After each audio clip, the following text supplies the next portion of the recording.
Amém. Vamos abrir as nossas Bíblias no Evangelho de Lucas. Evangelho de Lucas, capítulo de número 9. As crianças já podem ir ao culto das crianças.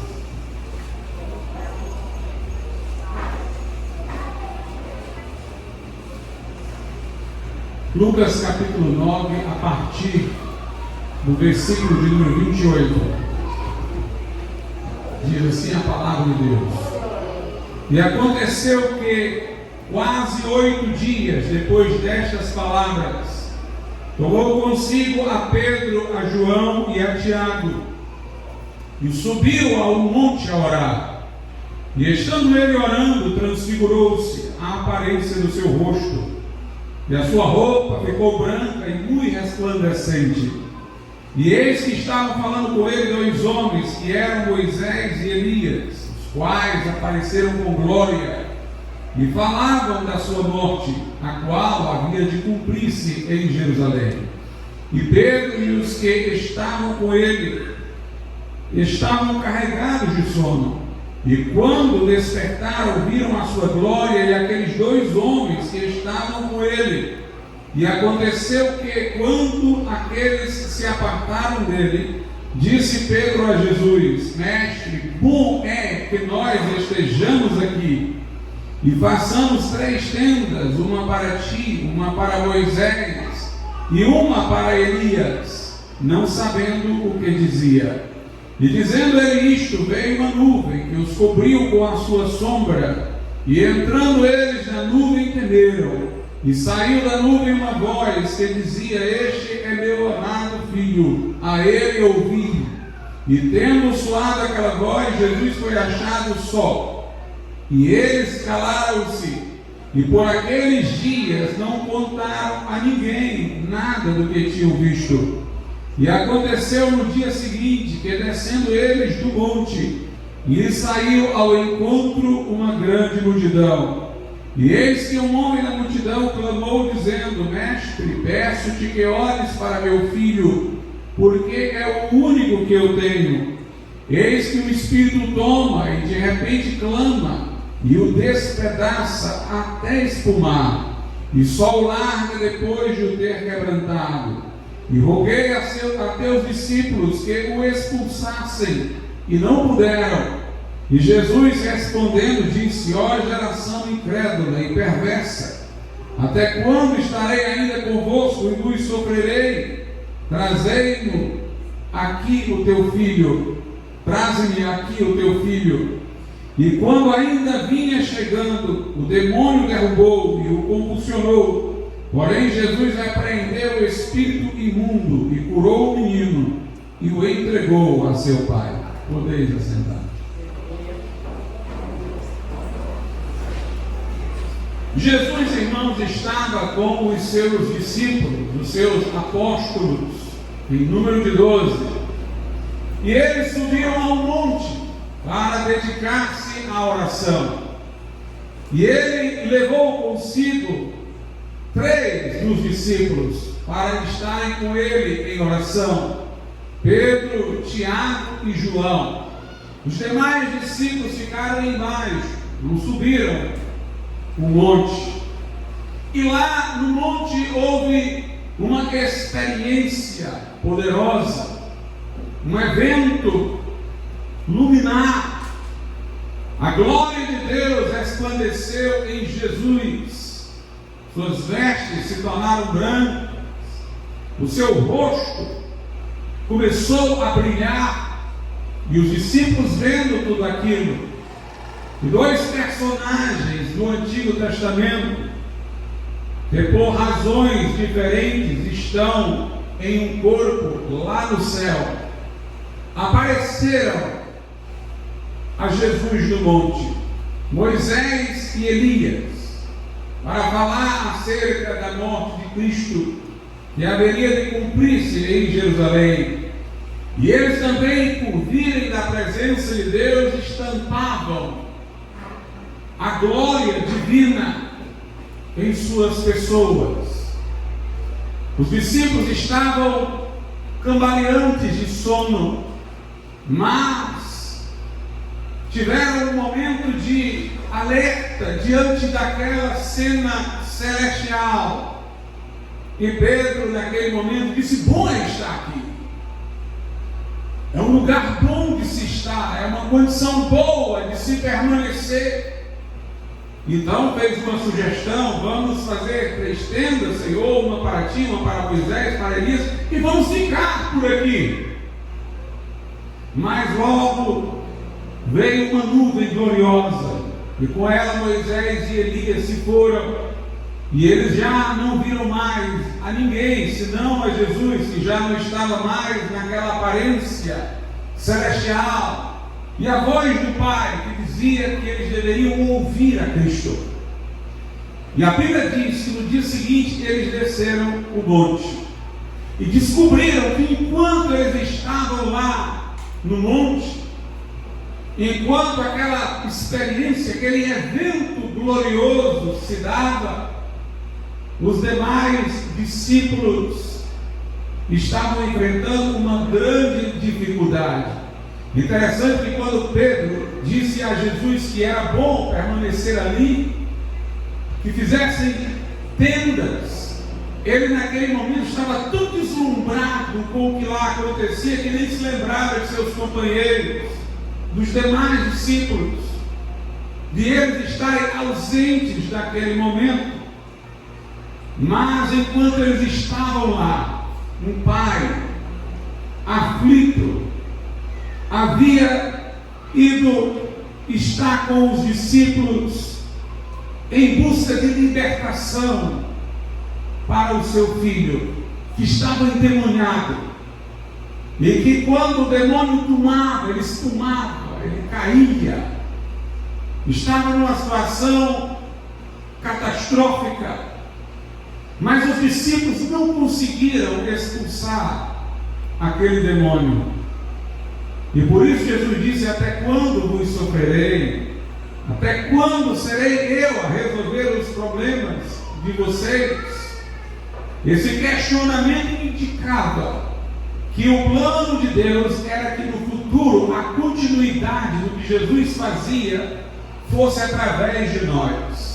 Não só através dos 12, através de toda a igreja. Tanto que quando Lucas fala no início do livro de Atos sobre o Evangelho, que ele chama de primeiro tratado que escreveu, ele diz que lá falou das obras que Jesus iniciou a fazer, dando a entender que Jesus continua agindo no mundo, mas agora através do seu povo, agora através da sua igreja. Ele disse: como o Pai me enviou, eu também vos envio a vós. E portanto, através de nós, esta obra continua. Mas o que eu quero salientar aqui, irmãos, é que aqueles discípulos não sabiam o que diziam lá no monte, porque não estavam levando em conta o quanto o mundo precisava de Jesus, o quanto as pessoas precisavam da obra dos discípulos. Eles, naquele momento, ficaram indiferentes ao sofrimento do restante da humanidade, porque estavam contagiados por aquele momento, desejosos de desfrutar perpetuamente aquilo, quando na verdade ainda havia lá embaixo não só sofrimento, mas uma guerra entre os discípulos e os espíritos demoníacos que atuam dentro deste mundo. Nós desejamos o céu, e o céu será sim um lugar de descanso, de contemplar a glória de Deus e desfrutar dela perpetuamente, sem concomitância de tarefas outras ou distrações ou missões em relação aos outros seres humanos. O céu será um lugar sim da contemplação. Por isso que nós não podemos aceitar que os santos estejam no céu se angustiando por problemas terrenos e intercedendo diante de Deus, ou Maria, porque seria para eles então um castigo. O céu não seria para eles um lugar de descanso. O céu é o lugar de descanso dos justos, mas a terra é o lugar onde nós devemos agir.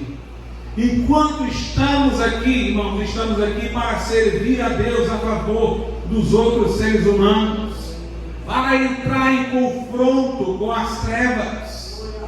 A Bíblia diz que o nosso descanso não é aqui. Aqui é o nosso campo de batalha. Aqui é o lugar da luta. Quando a perseguição veio sobre os anabatistas em diversos períodos da história, sempre houve duas posições: ou diante da perseguição se isolar, se refugiar, formar guetos, ou encarar a perseguição e continuar pregando e deixar um rastro de sangue na história. Entre essas duas posições há muitas situações intermediárias. Eu não digo que em todas as ocasiões se deveria se fazer uma exposição ao martírio deliberada. Era um dos problemas, inclusive, da igreja pós-apostólica. Muitos queriam se expor ao martírio deliberadamente. Há recursos estratégicos que às vezes são necessários, não na pregação, mas na missão. Há momentos que nós temos que nos reservar para sobreviver, mas isso não pode ser uma posição definitiva, pode ser uma posição estratégica. Nós temos que ser sal da terra e luz do mundo. O sal no saleiro não salga, ele salga na carne. Ele salga se ele estiver diluído nos alimentos. Nós não podemos ser sal no saleiro, que de nada adianta. Nós temos que ser sal da terra. Nós temos que ser luz do mundo. A luz não é para ficar debaixo do alqueire, da cama. A luz não é para ficar debaixo do vaso, mas no velador e alumiar a todos. Jesus disse: eu vos envio como cordeiro no meio de lobos. Nos enviou para o confronto. Mas o próprio Jesus, nós sabemos, às vezes desaparecia no meio da multidão e tentava matá-lo. O apóstolo Paulo saiu de uma cidade dentro de um cesto. Os irmãos providenciaram a sua fuga. Como eu disse, há recursos estratégicos e há sabedoria e discernimento espiritual que são necessários para saber o momento de agir, o momento de recuar estrategicamente. Mas o fato é que nós nunca podemos abandonar a nossa missão em definitivo. E alguns anabatistas se recolheram demais, formaram colônias e guetos. Obviamente lá estiveram mais protegidos das modas mundanas, das perversidades do restante da sociedade, mas perderam o fervor evangelístico, passaram a ter uma certa indiferença para com o estado do mundo, viram a perpetuidade de suas igrejas apenas na geração de filhos que educavam dentro de seus guetos e colônias para servirem a Deus. Uma outra parte ficou lá dentro. Os batistas, de uma maneira geral, ficaram na linha de fogo. Em ambos os lados houve tentação. Toda opção envolve algum tipo de tentação.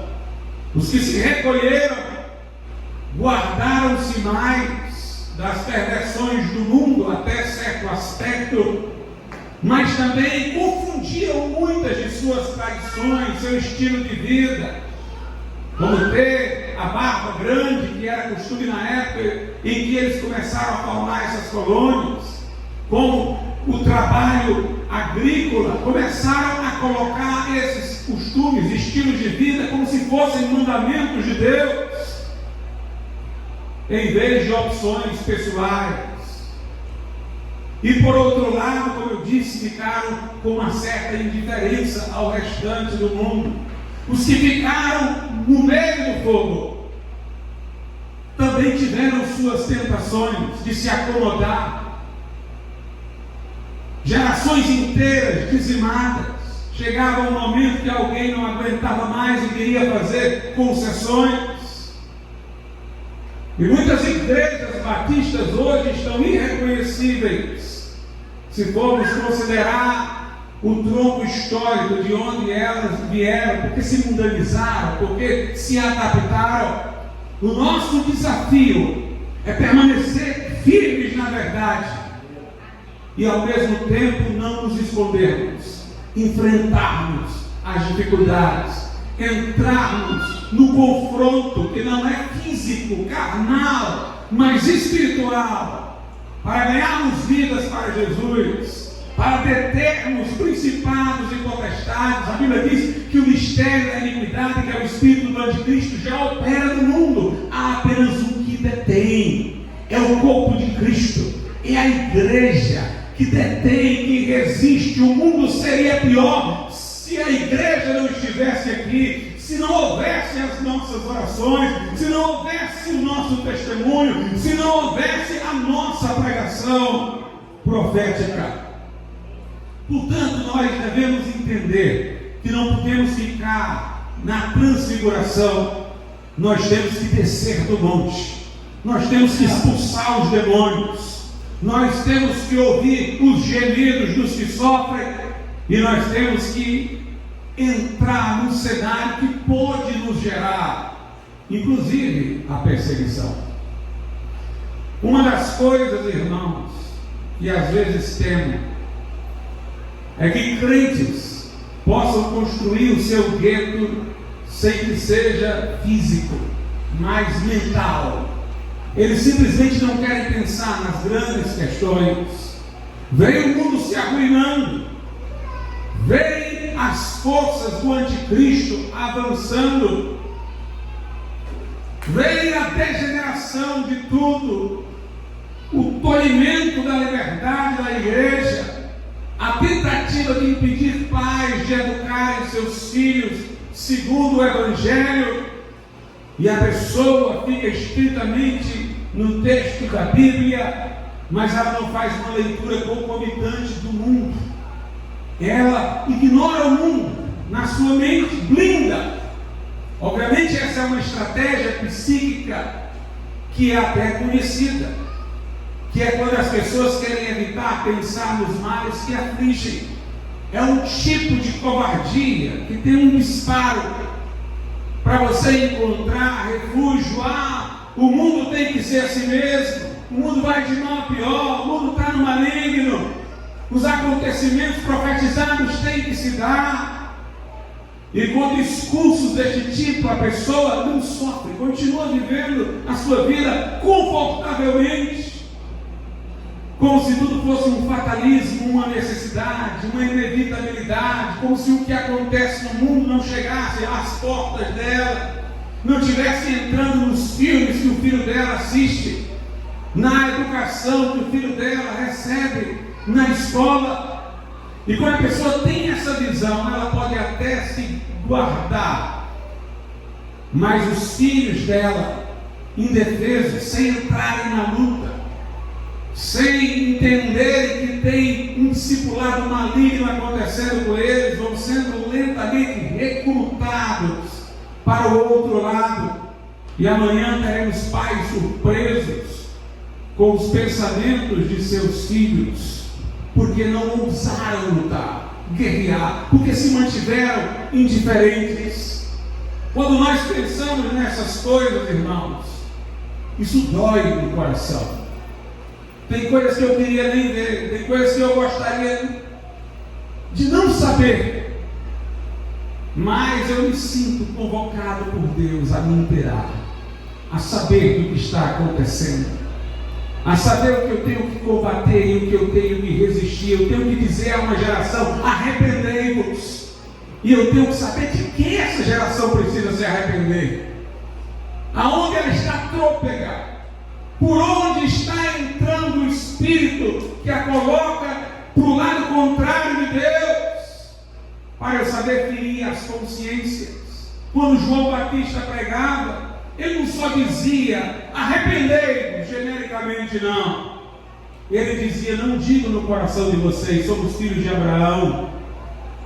Ele procurava saber o que as pessoas possivelmente estavam querendo pensar para não se arrependerem, de acordo com o mundo em que elas viviam. Ele disse, não digam no seu pensamento, somos filhos de Abraão, porque até dessas pedras, Deus pode produzir filhos de Abraão, raça de víboras. Quem vos ensinou a fugir da ira vindoura? Arrependei-vos. Eu tenho que ler a minha geração. Se você vê uma pregação de John Whitfield, de Charles Spurgeon, de John Wesley, você vai ver uma pregação cheia de perguntas. É interessante, as pregações não eram afirmativas, eram inquisitivas, eram perguntas. Você está sendo assim? Você está fazendo assim? Eram como despertavam a consciência com exemplos, com situações específicas, em que aquelas pessoas pudessem estar, para que no discurso genérico elas não se blindassem, dizendo, não é para mim. Eles iam procurando situações de acordo com a audiência, o público, que eles procuravam conhecer, saber quais eram os pecados em que aquelas pessoas se emaranhavam. Nós temos que ter um confronto direto com essa geração. Por isso nós temos que ter pregações específicas. E não falar sobre o pecado genericamente, mas falar sobre pecados particulares, falar sobre situações particulares dessa sociedade. É preciso que não sejamos, irmãos, indiferentes. Que não fujamos por dispositivos psíquicos, com discursos fatalistas, que nos afastem da nossa missão e da nossa responsabilidade. Lá no Salmo de número 119, versículo 136, diz assim: rios de água correm dos meus olhos, porque não guardam a tua lei. Se você não quer ver, você não terá por que chorar. São os que estão vendo que choram. Você está angustiado pela situação do mundo? Os intercessores dos tempos passados e os verdadeiros intercessores de hoje são pessoas que se comovem. Aqueles que ficam indiferentes, que não querem ver a gravidade das coisas, que não querem enfrentar problemas específicos, fazem orações formais, porque eles não sentem a urgência, o problema, a gravidade. São aqueles que não estão conseguindo dormir. Como disse Orlando Boyer, que estão ouvindo o soluço de milhões de almas. São aqueles que estão vendo o estado da sociedade e estão chorando, gemendo. Rios de água correm nos meus olhos, porque não guardam a tua lei. A Bíblia diz lá na segunda epístola de Pedro o seguinte, segunda epístola de Pedro 2, a partir do verso 6, e condenou a destruição as cidades de Sodoma e Gomorra, reduzindo-as a cinza, e pondo-as para exemplo aos que vivessem impiamente, e livrou o justo Ló, enfadado da vida dissoluta dos homens abomináveis, porque este justo, habitando entre eles, afligia todos os dias a sua alma justa, vendo e ouvindo sobre as suas obras injustas. Assim sabe o Senhor livrar da tentação os piedosos e reservar os injustos para o dia do juízo, para serem castigados. Ló nem é o melhor exemplo para nós. Sua família, porque ele não foi firme, se envolveu com coisas de Sodoma. Ló, quando escolheu um lugar para ir, não fez como Abraão, por uma direção divina, mas pelos seus olhos, que viram uma determinada direção como sendo promissora, capaz de dar uma vida bem sucedida. E ele foi lá para Sodoma. Foi tão omisso que quando ele foi falar com os genros que haveria a destruição de Sodoma, eles riram dele, não levaram a sério, porque de repente aquele homem que não era tão incisivo, agora estava falando. As filhas de Ló, para quem conhece a história, muito embora tenham sido livres do fogo que veio sobre Sodoma, depois mostraram mau exemplo. A mulher de Ló olhou para trás e virou estátua de sal. Este homem não foi firme e entrou na sua família. Algumas coisas de Sodoma, mas mesmo com essa fraqueza de Ló, a Bíblia diz que ele era melhor do que muitos hoje, porque ele afligia todos os dias a sua alma, com toda a sua parte criticável. Ele não aceitava o que via ali, pelo que ele via, pelo que ele ouvia, ele afligia a alma. Deus vai, irmãos, arrebatar o povo que se aflige. Deus vai arrebatar o povo que chora. Você aflige todos os dias a sua alma pelo que você está vendo acontecer. Ou você está totalmente indiferente? Lá em Mateus, no capítulo de número 24, a Bíblia diz o seguinte, no versículo de número 12: e por se multiplicar a iniquidade, o amor de muitos esfriará. Eu creio que isso pode acontecer de duas formas. Uma, gente que fica só vendo o errado e não chora, vai parar de chorar, vai achar normal. E gente que não quer ver, para não se afligir, não quer ver que a iniquidade está se multiplicando, quer levar a sério o que está acontecendo, vai ficar indiferente. É uma indiferença que serve como um dispositivo de sobrevivência para não se angustiar.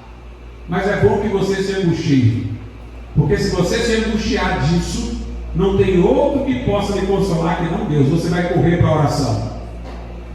Você vai correr para a oração. Se você se angustiar pelo estado do mundo, só Deus vai entender você. Não vai ter outro com quem você possa conversar.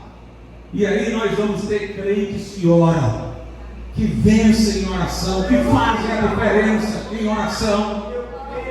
Mas aqueles que estão olhando e não querem saber, eles vão esfriando no seu amor, no seu sentimento, nos seus afetos naturais, inclusive. Nós estamos nesse mundo, irmãos, para guerrear. Lá na carta aos Efésios, o apóstolo Paulo diz claramente isso. Aos Efésios, capítulo de número 6, diz assim a Bíblia, a partir do versículo de número 10: no demais, irmãos meus, fortalecei-vos no Senhor e na força do seu poder, revestidos de toda a armadura de Deus. Eu quero que você veja aqui a expressão toda. Não deixe uma aresta desfalcada, não deixe um ponto sem cobertura, porque o inimigo vai rodar como um leão, fugindo até encontrar uma zona de vulnerabilidade. Por isso, revista-se de toda a armadura de Deus, para que possais estar firmes contra as astutas ciladas do diabo. Porque não temos que lutar contra a carne e o sangue, mas sim contra principados, contra potestades, contra os príncipes das trevas deste século, contra as hostes espirituais da maldade nos lugares celestiais. Portanto, tomai toda a armadura de Deus, para que possais resistir no dia mau, e havendo feito tudo, ficar firmes.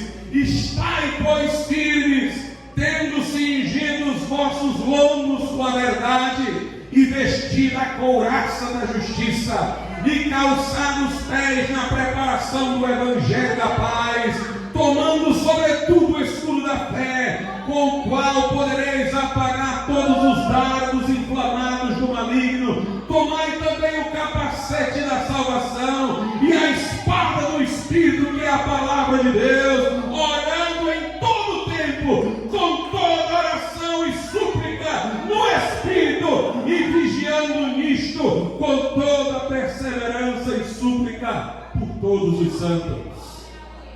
Coloque as armas, todas elas são de defesa, mas tem uma que é de ataque, é a espada do Espírito, que é a palavra de Deus.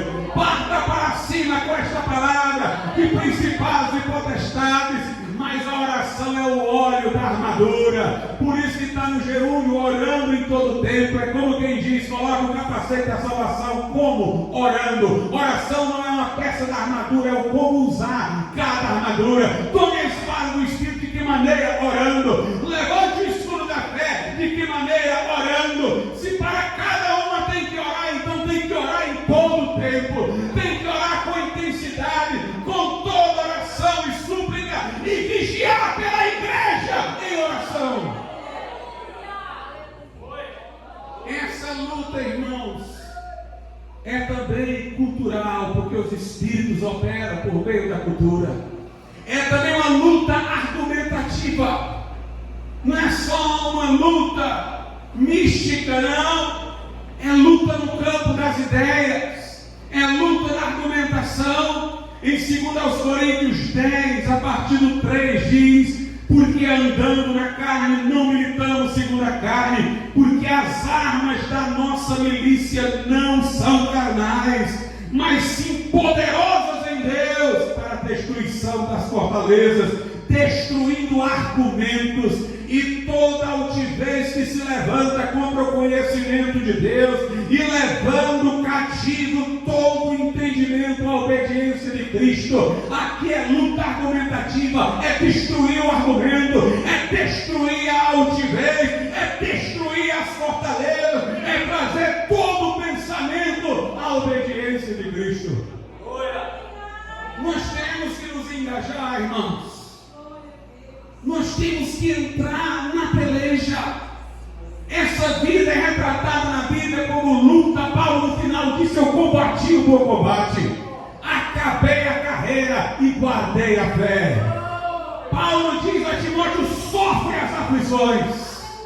E Paulo diz uma coisa para Timóteo, que na verdade ele disse mais para você e para mim do que para Timóteo, que falou do futuro que nos se tornou para nós presente. Paulo diz que nos últimos tempos muitos apostatarão da fé, dando ouvido a espíritos enganadores e doutrina de demônios. Nos últimos tempos teremos dias trabalhosos, homens irreconciliáveis, sem afeto natural, atrevidos com os pais, tendo aparência de piedade, negando a eficácia, amantes de si mesmos, orgulhosos. Paulo fala das dificuldades do fim a Timóteo. Para que ele estava dizendo isso? Não para instigar Timóteo a entrar na batalha. Ele diz isso para Timóteo, depois diz: Timóteo, eu conjuro-te diante de Deus, eu te chamo aqui como um militar, para se comprometer aqui diante do justo juiz. Ele diz: sofre as aflições como um bom soldado de Cristo, cumpre o teu ministério, prega a palavra a tempo e a fora de tempo, prega. É o que Paulo diz a Timóteo para fazer, para enfrentar, para entrar na luta. Nós estamos aqui para isso, irmãos, para guerrear. Para guerrear. Lá em Lucas, Jesus disse uma coisa que eu acho que ninguém esperava ouvir de Jesus isso daqui. Mas veja o que ele diz em Lucas.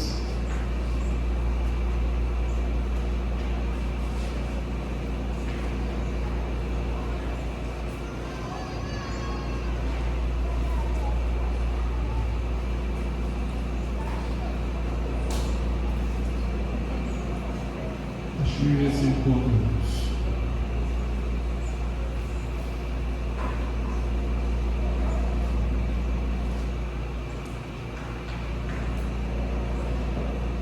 Lucas capítulo 12, a partir do versículo 49.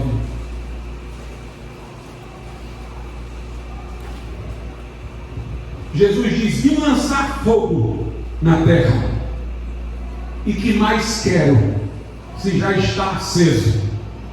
Jesus disse: eu vim para o negócio pegar fogo. E já começou.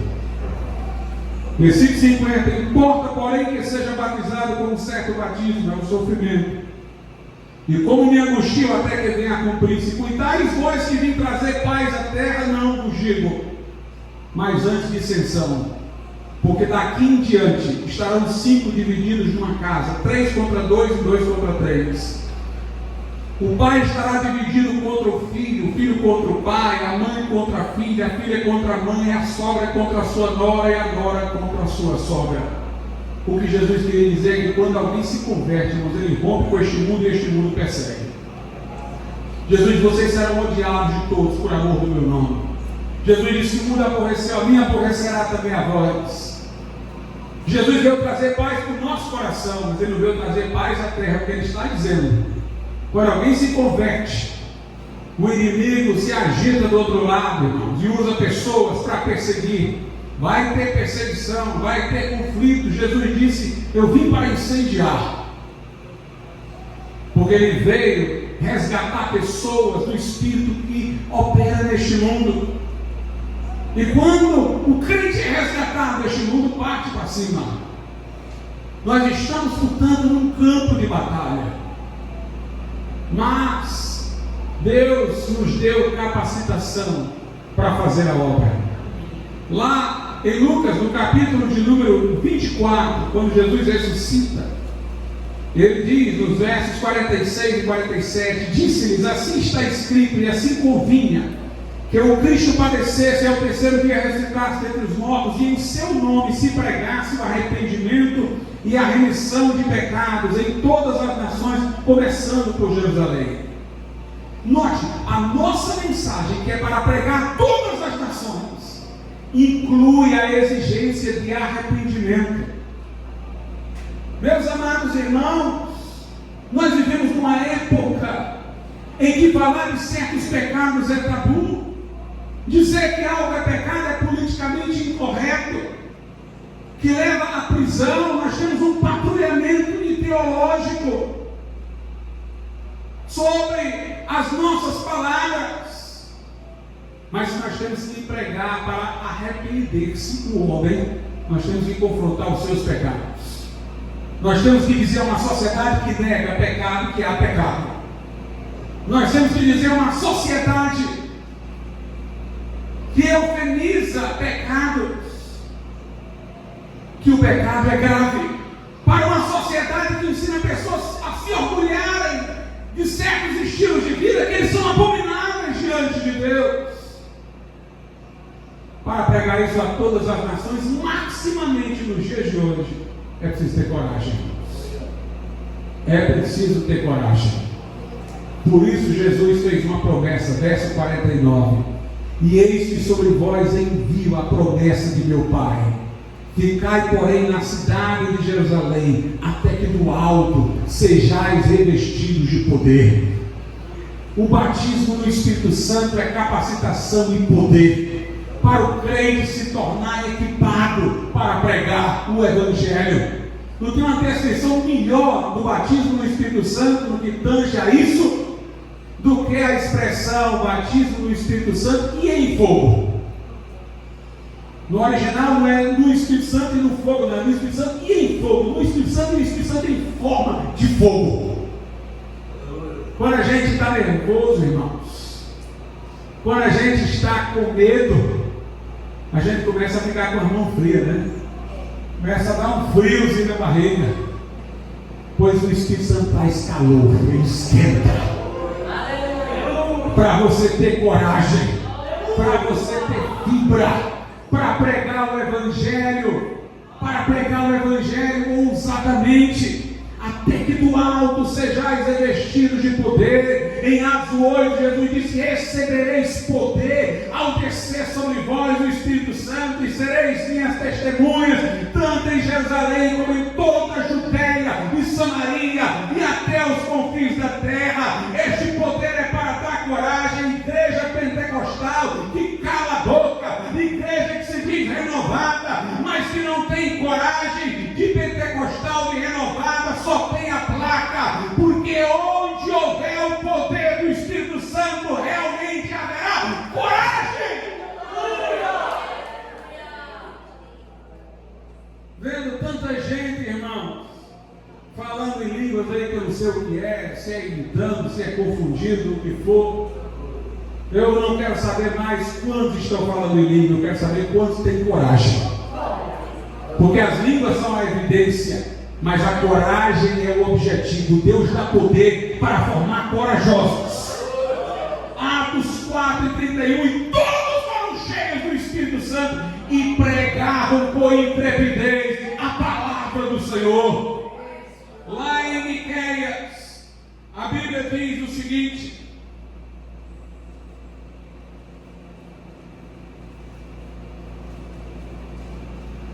Miqueias, capítulo de número 3, versículo 8, veja o que é que o profeta diz: mas eu estou cheio do poder do Espírito do Senhor, e de juízo, e de força, para anunciar a Jacó a sua transgressão, e a Israel o seu pecado. Que coisa gloriosa! O profeta diz: eu estou cheio de poder do Espírito do Senhor, estou cheio de juízo, de força, para anunciar a Jacó a sua transgressão, e a Israel o seu pecado. Nós estamos precisando de poder pentecostal, de avivamento pentecostal, que faça surgir, irmão, uma geração de crentes com coragem para confrontar o maligno e conclamar pessoas ao arrependimento e denunciar as transgressões.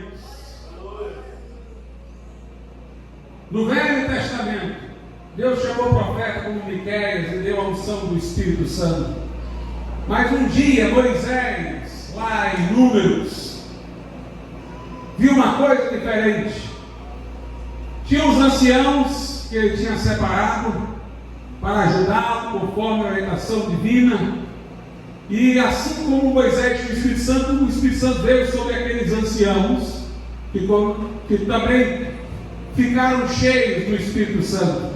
Tiveram uma experiência rápida, mas ficaram dois que continuaram profetizando, dos anciãos.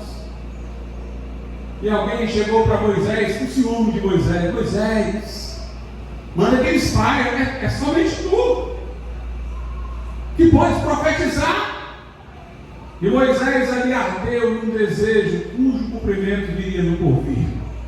Ele disse: oxalá todo o povo de Deus fosse profeta, e Deus pusesse o seu Espírito em cada um. E Joel profetizou que esse dia viria. Nos últimos dias, diz o profeta Joel, diz Deus: derramarei, diz o Senhor, do meu Espírito sobre toda a carne. Os vossos filhos e filhas profetizarão, os vossos velhos sonharão, os vossos jovens terão visões, sobre os meus servos e minhas servas derramarei do meu Espírito naqueles dias.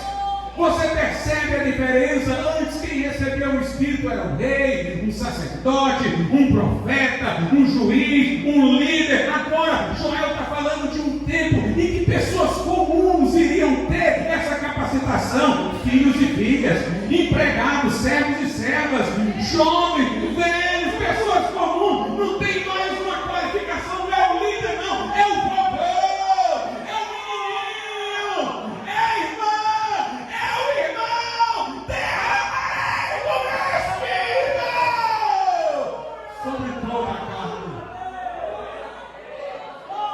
A finalidade do batismo no Espírito Santo é levantar uma geração de arautos, uma geração profética, uma geração que confronte o mundo e as trevas. Aleluia. No dia de Pentecoste, a Bíblia Sagrada diz lá em Atos, Jesus tinha dito: ficar em Jerusalém até que logo sejais revestidos de poder. Eles ficaram orando conforme Atos 1,14. E então, em Atos 2,1 diz: e cumprindo-se o dia de Pentecostes, estavam todos concordemente no mesmo lugar. Pastor, quem são esses todos aqui? Esses todos são 120 irmãos que estavam reunidos, conforme o capítulo 1. Em Atos 1,15 diz: e naqueles dias, levantando-se Pedro no meio dos discípulos, ora, a multidão junta era de quase 120 pessoas, disse: Aí se fala dessa reunião em Atos 1, que continha 120 crentes. Então, em Atos 2:1 diz: e todos estavam concordantes no mesmo lugar.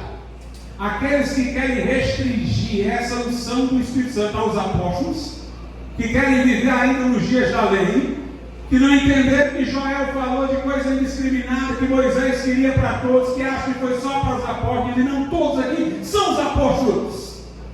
Mas se você ler o estilo de Lucas, o autor do livro de Atos, você vai ver que ele nunca fala dos apóstolos dizendo todos. Ele fala Pedro com os 11, se pôs de pé. Em Atos 6 ele fala, e os 12, Pedro com os 11. Ele nunca fala dos apóstolos como todos. Quando ele fala todos aqui é porque ele quer generalizar. Eram todos os 120 do capítulo anterior que estavam naquela reunião. E diz aí a Bíblia Sagrada no versículo 4: e todos foram cheios do Espírito Santo e começaram a falar noutras línguas, conforme o Espírito lhes concedia que falassem. A multidão perguntava: o que quer isto dizer? Aí a Bíblia diz que Pedro se pôs de pé com os 11. Se esses todos fossem os 12, Pedro e os 11, então quando chegasse lá dizendo que Pedro se levantou com os 11, diria que todos se puseram de pé. Mas por que distinguir todos aqui e lá Pedro com os 11? Porque os demais permaneceram sentados. Eram 120 cheios do Espírito Santo, falando em língua sentados. Mas quando a multidão se aproximou, Pedro e os 11 se puseram de pé para responder. A multidão perguntava: o que é isto dizer? E Pedro citou Joel: isto é o que foi dito pelo profeta Joel. Nos últimos dias, diz o Senhor, derramarei do meu Espírito sobre toda a carne. Não é sobre apóstolo, não. Os vossos filhos e filhas, os vossos servos e servas, os anciãos, os jovens. E Pedro prega o evangelho para a multidão, que se contrista. E no verso 37 diz: e ouvindo eles isto, compungiram-se em seu coração e perguntaram a Pedro e aos demais apóstolos: que faremos, homens e irmãos? E Pedro vai falar tudo que pregou. No final ele falou de salvação, e Pedro vai falar de salvação agora. E disse-lhes Pedro: arrependei-vos e cada um de vós seja batizado em nome de Jesus Cristo em remissão de pecados. Se arrependam e venham confessando o nome de Jesus para receber o batismo e receberem pelo nome de Jesus a remissão de pecados. Mas como ele também pregou que o Espírito era para todos, sobre toda a carne, ele diz que recebereis o dom do Espírito Santo. Verso 39: porque a promessa vos diz respeito a vós, a vossos filhos, a todos que estão longe, a tantos quanto Deus, nosso Senhor, chamar. Deus quer uma geração de gente cheia do seu poder, irmão, cheia da sua unção. É o batismo do Espírito Santo que nos introduz no mundo dos dons espirituais. Quando você aceita Cristo, você é templo do Espírito Santo que está em você como santificador. Você vai produzir o fruto do Espírito: amor, paz, benignidade, benignidade. As pessoas vão ver que você passou da morte para a vida. Mas você agora, filho de Deus, nascido de novo, deve buscar a segunda bênção. Deve buscar poder, o batismo no Espírito Santo, para ter coragem, para ter acesso aos dons. Pastor, por que você conclui que o batismo no Espírito Santo é que abre as portas dos dons? Porque Pedro disse: cumpriu-se a profecia de Joel, derramarei do meu Espírito e profetizarão. A profecia é resultado de ter recebido o dom do Espírito Santo. A Bíblia associa as manifestações visíveis de dons sobrenaturais ao batismo no Espírito Santo. Atos 2,33 diz: de sorte que, exaltado pela destra de Deus, tendo recebido do Pai a promessa do Espírito, derramou isto que vós agora vedes e ouvis. Calvino chamava o que nós chamamos de batismo no Espírito Santo nas suas institutas de receber o Espírito de forma visível, receber o Espírito com manifestações, receber de uma forma que se possa ver. No caso aqui foi pelo falar em línguas. Lá em Atos dos Apóstolos, no capítulo de número 8, a Bíblia Sagrada diz o seguinte, a partir do versículo de número 15: os quais, tendo descido, oraram por eles para que recebessem o Espírito Santo, porque sobre nenhum deles tinha ainda descido, mas somente eram batizados em nome do Senhor Jesus. Então eles impuseram as mãos e receberam o Espírito Santo. E Simão, vendo que pela imposição das mãos dos apóstolos era dado o Espírito Santo, lhes ofereceu dinheiro. Houve alguma manifestação? É no batismo do Espírito Santo que o Espírito Santo vem para as manifestações, para os dons. Derramou isso que vedes e ouvis, viu que na imposição de mãos era dado o Espírito Santo. Derramarei do meu Espírito sobre toda a carne, e os vossos filhos e filhas profetizarão, os servos e servas. Em Atos, no capítulo de número 19, nós vemos a mesma coisa, os dons entram com o batismo no Espírito Santo. Atos capítulo 19, verso 6. E impondo-lhes Paulo as mãos, veio sobre eles o Espírito Santo, e falavam línguas e profetizavam. Foi através do batismo no Espírito Santo que tanto falaram em línguas como profetizaram. Lá em Gálatas, no capítulo de número 3, a Bíblia diz o seguinte no versículo 5: aquele pois que vos dá, então está se referindo ao dom do Espírito, aquele pois que vos dá o Espírito e que opera maravilhas entre vós. Note, a operação das maravilhas está associada ao dar o Espírito Santo, ao dom do Espírito Santo. Aquele pois que vos dá o Espírito e que opera maravilhas entre vós, o faz pelas obras da lei ou pela pregação da fé. Se nós quisermos ver os dons espirituais em ação, se nós quisermos ver profecia, se nós quisermos ver operação de maravilhas, nós temos que receber um batismo de fogo no Espírito Santo de Deus. As pessoas, irmãos, querem nos devolver ao Velho Testamento e tirar a possibilidade do que Joel falou, de que isso é para todos, mas nunca dá certo o que elas querem. Uns dizem não, o Espírito Santo só é recebido aqui dessa forma sobrenatural quando um apóstolo estava presente. É interessante que no dia de Pentecostes apóstolos estavam presentes, mas recebendo junto com os outros, não fazendo nada pelos outros para que recebessem. Em Atos 8, de fato, Pedro e João impuseram as mãos sobre os samaritanos, mas em Atos 10, embora Pedro estivesse presente, ele nem pôs as mãos, só pregou e o Espírito Santo desceu. Quando Paulo chega em Éfeso, ele pergunta àqueles irmãos: recebeste do Espírito Santo, tendo crido? Aí eles dizem que não tinham recebido. Paulo ora por eles para que eles recebam a plenitude do Espírito Santo. Mas se Paulo perguntou, é porque ele não precisava ter aposta para ter recebido. Senão ele não teria perguntado. Ele perguntou como se ele já pudesse ter recebido. Vocês ainda não receberam? Ele não responsabiliza um apóstolo. Veio ainda um apóstolo aqui, ele responsabiliza eles. Vocês ainda não receberam, não? Eu estou chegando agora, mas já era para ter recebido. E quando o próprio Paulo é batizado no Espírito Santo, quem ora por ele é Ananias, que não era apóstolo. Deus manda Ananias, um crente comum, orar por um apóstolo para que ele seja cheio do Espírito Santo. A igreja de Corinto era cheia de dons, irmãos. Eu garanto que não foi Paulo que saiu comunicando o dom lá para todo mundo. Porque Paulo diz, quando disseram eu sou de Paulo, Paulo diz: eu nem batizei ninguém aí, só batizei com uma famíliazinha aí. E se costumava orar pelo batismo do Espírito Santo depois do batismo nas águas. E Paulo diz: eu não batizei quase ninguém nas águas aí, para que ninguém diga que foi batizado em meu nome. Mas aquela igreja estava repleta de dons. A igreja de Tessalônica é dito: não extingais o Espírito, não desprezem as profecias. As igrejas neotestamentárias tinham as manifestações livres e espontâneas dos dons do Espírito Santo entre os crentes comuns. A promessa diz respeito a vós, aos vossos filhos, aos que estão longe, a tantos quanto Deus nosso Senhor chamar. Nós precisamos da palavra da sabedoria, irmãos, para quando os patrulhadores do nosso discurso chegarem, a gente lhes dá a resposta apropriada. Não premeditem. Quando vocês forem levados perante as autoridades do Espírito Santo, vos dará boca, vos dará sabedoria. Precisamos da palavra do conhecimento. Precisamos dos dons de curar.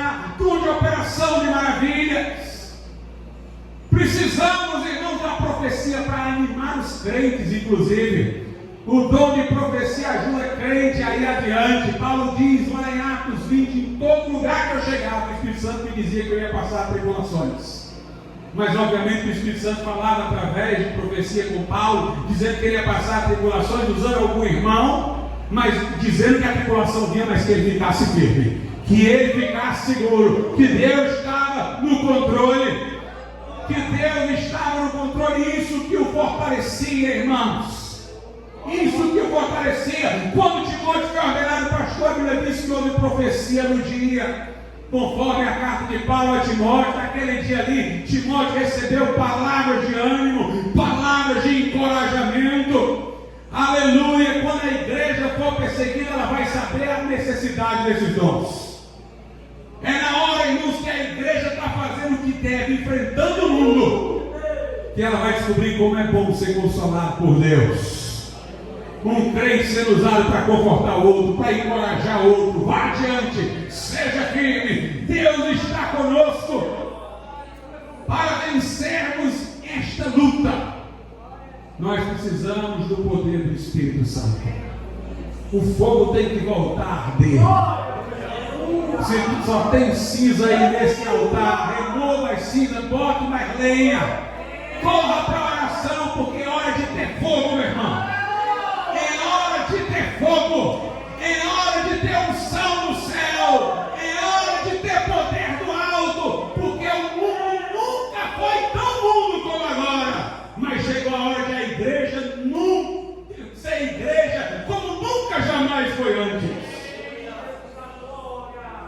A Bíblia diz que é injusto fique mais injusto, que o mundo, se quiser, vai nessa direção, mas quem é santo seja mais santo ainda. Vamos sair com voz profética e vamos confrontar. Não se esconda na caverna de Elias. Não fuja como Jonas. Você vai terminar na barriga do grande peixe. Não se esconda na caverna e nem fuja de Nínive. Diga como Isaías, depois que o fogo tocou ele. Antes de tocar, ele dizia: o que é que eu estou fazendo aqui? Eu sou homem, tem lá dos impulsos, a vida do meu povo me pulou lá, o que é que eu estou fazendo aí? Mas depois que o fogo tocou, ele disse: eis-me aqui, Senhor, envia-me a mim. Aleluia. Este fogo faz de homens como os profetas, faz de discípulos apóstolos, faz de homens e mulheres simples grandes arautos do Evangelho. Chegou a hora de entrar no quarto e só sair de lá quando a brasa tocar na tua boca. Vamos ficar de pé.